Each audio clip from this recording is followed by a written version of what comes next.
ঝিনাইদহে হরিণাকুণ্ডু এক যুবকের লাশ উদ্ধার, নিখোঁজের 5 দিন পর মিলল সন্ধান।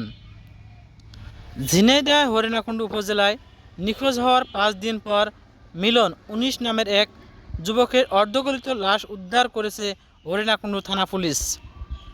উপজেলার ভায়না ইউনিয়নের বাক্সা গ্রামে একটি হলুদ খেতে থেকে শনিবার তার লাশ উদ্ধার করা হয়।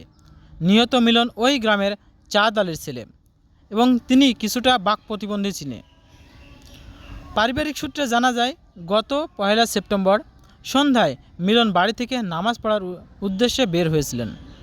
এরপর থেকে তার আর কোনো খোঁজ পাওয়া যাচ্ছিল না।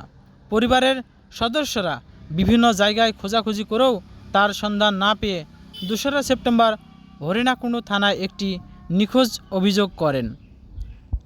শনিবার সকালে বাক্সা গ্রামে স্থানীয় কয়েকজন ব্যক্তি হলুদ খেতে কাজ করতে গিয়ে মিলনের লাশ দেখতে পায়। এরপর তারা হরিণাকুণ্ডু থানা খবর দিলে পুলিশ ঘটনাস্থলে এসে লাশ উদ্ধার করে। এই বিষয়ে হরিণাকুণ্ডু থানা অফিসার্স ইনচার্জ শহীদুল হাওলাদার জানায়, খবর পেয়ে সঙ্গে সঙ্গে তারা ঘটনাস্থলে পৌঁছাইছে এবং লাশ উদ্ধার করে ময়নাতদন্তের জন্য ঝিনাইদহ সদর হাসপাতালে মর্গে পাঠানোর ব্যবস্থা করা হচ্ছে বলে জানিয়েছে। ঘটনার পরপরই হরিণাকুণ্ডু উপজেলা নির্বাহী অফিসার BM তারিকুজ্জামান ঘটনাস্থলটি পরিদর্শন করেছেন। হরিণাকুণ্ডুর চোখ সংবাদ পেয়ে পৌঁছে যায় সেই ঘটনাস্থলে। লাশটার এমন অবস্থা যে আপনাদের দেখানোর জন্য বিশ্রী অবস্থায় পড়ে রয়েছে, দেখানোটা এতটা সম্ভব নয়। অর্ধগলিত লাশ, মানে দেখানোর এখনও কোনো ভাষাই কল্পনা করা যায় এমন অবস্থায় দীর্ঘ 5 দিন পরে লাশটি উদ্ধার করা হয়েছে। এজন্য আপনাদের লাশটা আমরা দেখাইতে পারতেছি না।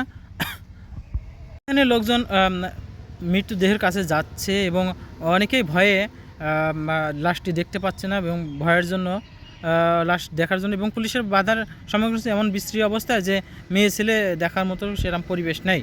অবশ্যই যেমন যদি পরিবেশ থাকতো আমি আপনাদেরকে দেখানোর চেষ্টা করব। তবে মিলনের আমরা ফাইল ছবি সংগ্রহ করেছি, আপনাদেরকে ফাইল ছবির মাধ্যমে মিলনের যে আসল প্রাকৃতিক রূপটা আমি আপনাদেরকে সামনে তুলে ধরলাম। চারিদিকে গ্যাস গন্ধর কারণে লাশের কাছে কেউ যেতে পারছে না। পুলিশ কেরোসিন তেল এবং মেডিসিন দিয়ে লাশটার কাছে যাচ্ছে এবং শ্রোতালের জন্য চেষ্টা করছে।